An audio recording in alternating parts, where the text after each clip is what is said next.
Hey everyone! Welcome back to Native Speakers Channel. I'm Sarah, and I'm so excited you're here with us today. Whether you're tuning in for the first time or are a regular listener, we have something beneficial lined up for you. So grab a cup of coffee, get comfortable, and let's dive into today's episode. Thanks, Sarah. And hello to all our wonderful listeners out there. Today, we're tackling something that comes up in almost every English conversation, talking about the future. I know it might sound simple at first, but there are actually so many different ways to express future events in English, and each one has its own special meaning and context. So we're calling this episode How to Talk About the Future in English podcast. And trust me, by the end of this conversation, you'll feel so much more confident about expressing your plans, predictions, and possibilities. Absolutely. You know, Johnny, I remember when I was helping my friend Maria with her English, and she kept using will for absolutely everything. She'd say things like, I will go to the store later, when she really meant she had already decided and planned it. It wasn't wrong exactly, but it sounded a bit off to native speakers. Oh, that's such a common issue. And that's exactly why we need to break this down. So let's start with the basics, shall we? When we think about the future in English, we've got several main ways to express it. We've got will, we've got going to, we've got the present continuous for plans, and we even have the present simple for scheduled events. Each one carries a different nuance. Right. So let's start with will, since that's often the first future form people learn. Johnny, how would you explain when to use will? Great question. So, will is what we use for spontaneous decisions, predictions based on our opinions or beliefs, promises and offers. The key thing about will is that it often represents something we decide at the moment of speaking, or something we believe will happen, but we're not basing it on present evidence. For example, if someone asked, "Who wants ice cream?" and you suddenly decide you do, you'd say, "I'll have some." That's a decision made right then and there. Perfect example. And we also use will for predictions that are more like opinions, right? Like, I think it will rain tomorrow, or she'll probably love that gift. These are based on concrete evidence right in front of us. They're more like educated guesses or feelings we have. Exactly. And promises, too. I'll call you tomorrow. I'll help you move next weekend. I'll never forget this. These are commitments we're making about the future. Now, here's something interesting that intermediate learners often miss. We contract will all the time in spoken English. We say all, y'all, shall, they'll. It sounds much more natural than saying the full I will every time. Oh, that's such a good point. In fact, if you say I will with both words fully pronounced, it can sound overly formal or even emphatic, like you're really stressing your determination. I will finish this project. You know what I mean? Totally. It's like you're making a dramatic declaration. Now, let's move on to going to, because this is where things get really interesting. Sarah, you want to take this one? Sure. So going to is what we use when we've already made a decision or plan before the moment of speaking. This is the key difference from will. If you've been thinking about it, if you've planned it, if you've decided it already, you use going to. For instance, I'm going to visit my parents next month. That's something you've already decided and probably arranged. And there's another really important use for going to: predictions based on present evidence. This is huge. If you look out the window and see dark clouds gathering, you'd say, it's going to rain. You can see the evidence right now that suggests rain is coming. You wouldn't say, it will rain in that situation, because you're not just giving an opinion, You're making a prediction based on what you can observe. Yes. Or imagine you see someone carrying a huge stack of plates and they're wobbling all over the place. You'd say, oh no, he's gonna drop those, because you can see it's about to happen based on the current situation. The present evidence is the key to choosing going to over will. That's such a clear example. Now, here's something that confuses a lot of learners: the pronunciation of going to in casual speech. Sarah, you want to talk about this? Oh, yes. In natural, relaxed speech, we don't actually say going to with full pronunciation. We reduce it to gonna. So I'm going to go to the store becomes I'm gonna go to the store. Now, this is really important. We only do this in speaking. You should never write gonna in formal writing or even most informal writing. It's purely a pronunciation thing. Exactly. And when you're listening to native speakers, movies, TV shows, podcasts like this one, you'll hear gonna constantly. If you're not aware of this reduction, you might not even recognize what word we're saying. So it's important for listening comprehension, even if you're not comfortable using it yourself yet. Absolutely. Now, let's talk about another way we express the future that really surprises learners, using the present continuous. Johnny, this one can be tricky, right? It can be. So the present continuous for future use is when we talk about planned future arrangements, especially when we've made specific plans with other people or booked something. The structure is the same as present continuous for current actions. We use am, is, are, plus the verb with ing, but we're talking about the future, not right now. Right. For instance, I'm meeting Sarah for lunch tomorrow. That's a definite plan. We've arranged it. Or we're flying to Tokyo next week. The tickets are booked. The plan is set. This form really emphasizes that the arrangement is confirmed and specific. And here's another really interesting thing. There's often an overlap between going to and present continuous for plans. And sometimes both are correct. I'm going to meet Sarah tomorrow and I'm meeting Sarah tomorrow can both work, but the present continuous sounds a bit more definite, like the arrangement is more concrete. That's a subtle but important distinction. And this is where English gets wonderfully nuanced. Now, we should also mention the present simple for future events, shouldn't we? Definitely. The present simple is used for scheduled events, especially things on a timetable or schedule that we don't control. Things like transportation, movies, classes, and events. For example, the train leaves at 6:30 morning tomorrow. The movie starts at 8 p.m. The semester begins in September. Yes, these are fixed schedules, official times, things that are set and won't change based on our personal decisions. You wouldn't say the train is leaving at 6:30 unless you're at the station watching it leave right now. For future scheduled departure, it's the train leaves at 6:30. Exactly right. And this is actually one of the easier future forms for learners because it's just the regular present simple, but you're talking about the future. The context and time expressions really make it clear you mean the future. Tomorrow, next week, on Monday, things like that. So true. Now, Johnny, we should talk about some more advanced future forms too, right? Like future continuous and future perfect. Oh, definitely. These are for more advanced learners, but they're so useful once you understand them. Let's start with future continuous. This is when we use will be plus verb ing. It describes an action that will be in progress at a specific time in the future. For example, this time tomorrow, I'll be sitting on a beach in Hawaii. Ooh, that sounds nice. So at that exact moment in the future, this time tomorrow, the action will be happening, in progress. Exactly. Or at 9 p.m. tonight, we'll be watching the game. at that specific future time, the action will be ongoing. We also use it for things we expect to happen as a matter of course, almost like they're scheduled or routine.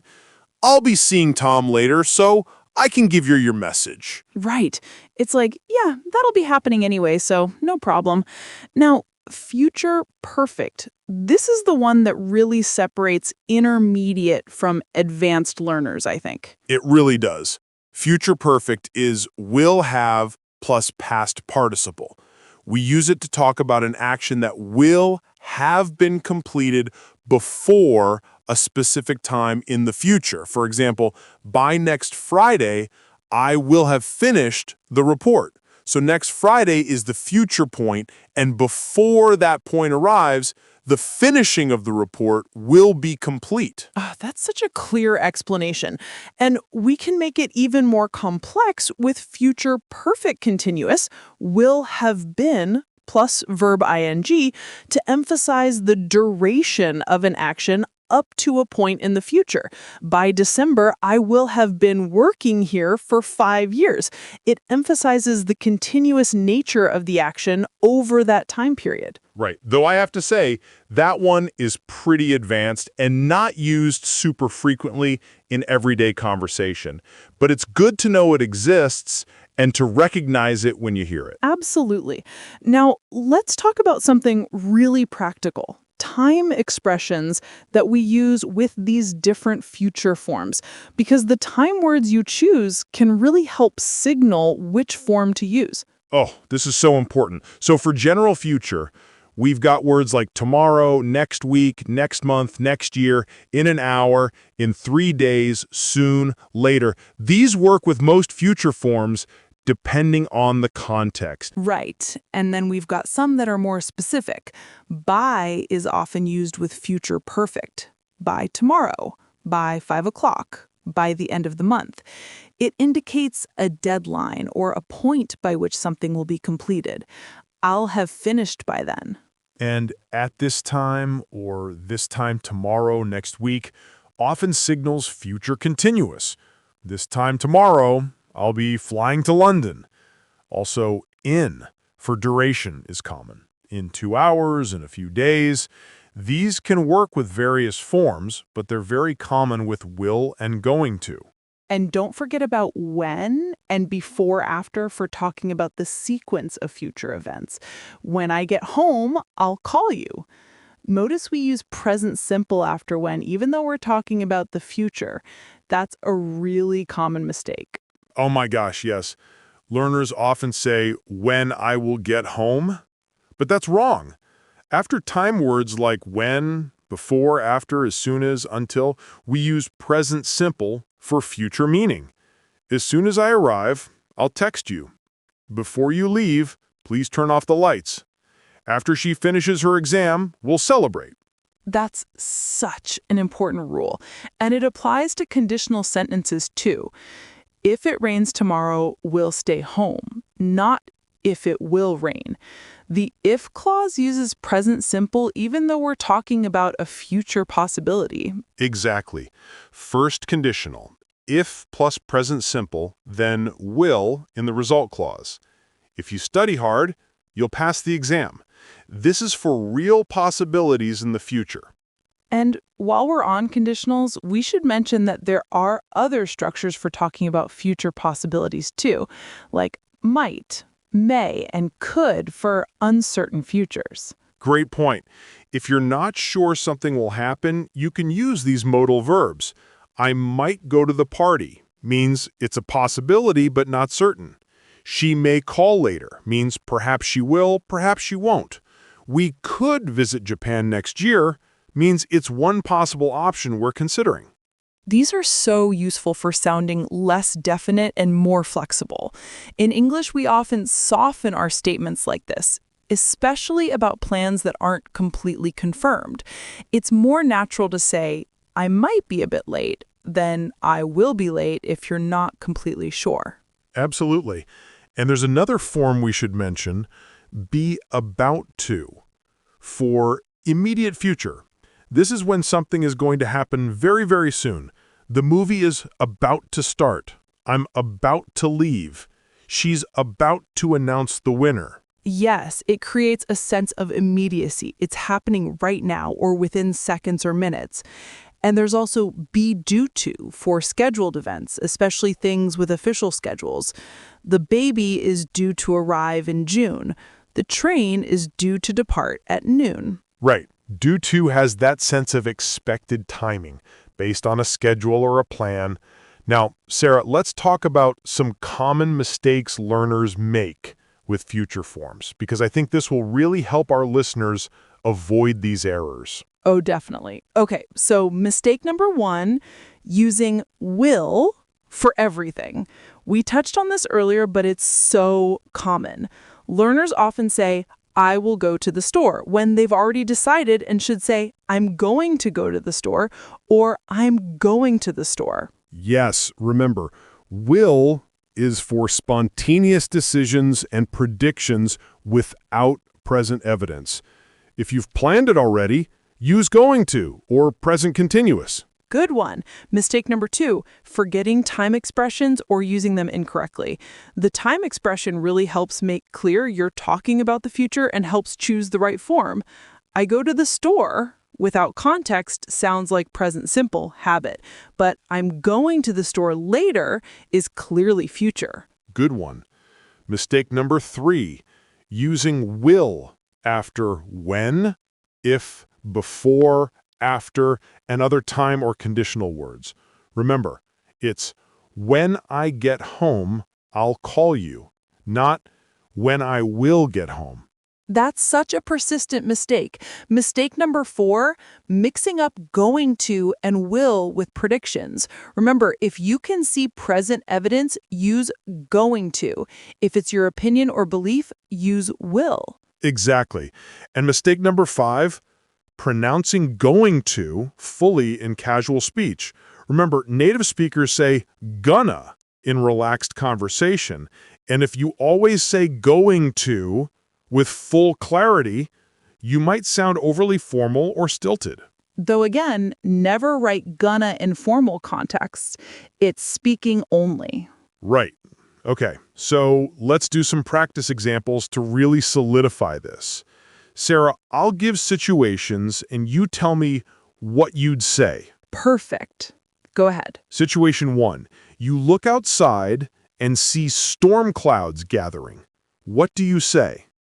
It's going to rain because I can see the present evidence, those storm clouds.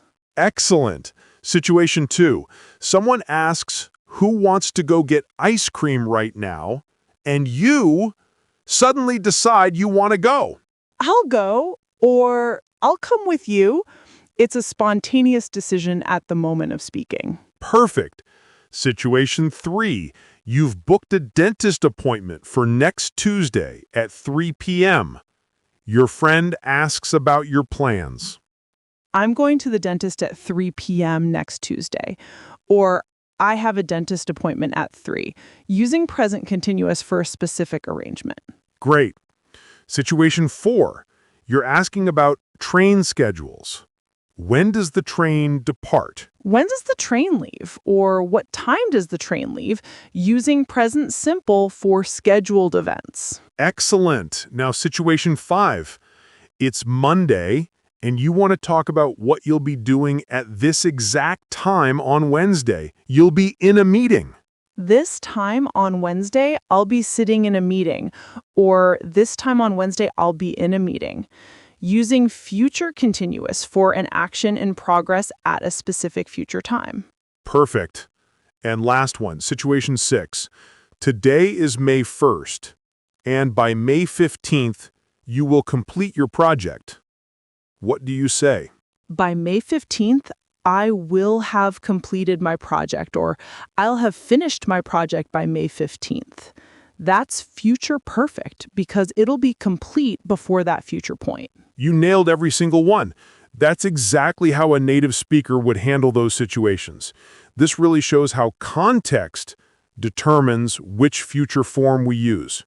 And I think that's the key takeaway for our listeners. It's all about context, certainty, and timing. There's no one correct future form for all situations. You have to think about whether it's planned or spontaneous, whether you have present evidence, whether it's scheduled, and how certain you are. Absolutely. And here's my advice to all of you listening. Don't stress too much about getting it perfect every single time. Native speakers will understand you even if you mix these up sometimes. The important thing is to start noticing these patterns in your listening, in movies, in podcasts, in real conversations. Yes, pay attention to which form native speakers use in different situations. After a while, it'll start to feel natural, and you'll automatically reach for the right form without having to think through all these rules consciously. Exactly. It's about exposure and practice. And one more tip, when you're practicing, try to use a variety of these forms. Don't just rely on will for everything or going to for everything. Challenge yourself to use present continuous for plans, present simple for schedules, and even those advanced forms like future continuous and future perfect. That's wonderful advice. And remember, the more you practice, the more natural it becomes. Language learning is a journey, not a destination. You don't have to master everything overnight. Well said. So to wrap up today's episode, we've covered a lot of ground. We talked about will for spontaneous decisions and predictions, going to for plans and predictions based on evidence, present continuous for arrangements, present simple for schedules, and even those advanced forms like future continuous and future perfect. We also covered important points like using gonna in speech, using present simple after when and if, choosing the right modal verbs for uncertainty, and recognizing common mistakes to avoid. I hope all of you listening feel more confident now about expressing future events in English. These structures are so fundamental to everyday communication, and mastering them will really take your English to the next level. Absolutely. And thank you so much for joining us today on Native Speakers Channel. We love having you here, and we hope this episode has been helpful for your English learning journey. Yes, and remember, learning English is a marathon, not a sprint. Be patient with yourself, practice regularly, and celebrate your progress along the way. You're doing great. Until next time, keep practicing, keep learning, and keep speaking English with confidence. See you in the next episode, everyone. Take care. Bye for now.